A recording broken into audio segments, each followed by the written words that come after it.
पिशाच बना युवक काली घाटी में पहुंचा। तभी राक्षस को इसका पता चल गया।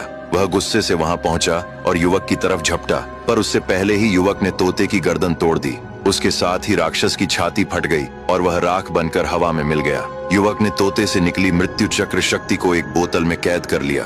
फिर वह काले ड्रैगन पर सवार होकर कपालिनियों के रहस्यमय देश में पहुंचा, जहां रानी यह जानकर बहुत प्रसन्न हुई कि राक्षस का अंत हो गया है।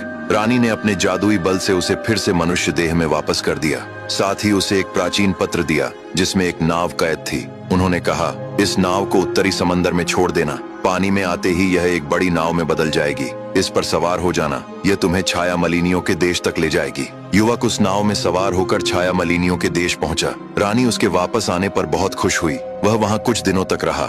इसके बाद रानी ने उसे सम्मान के साथ विदा किया।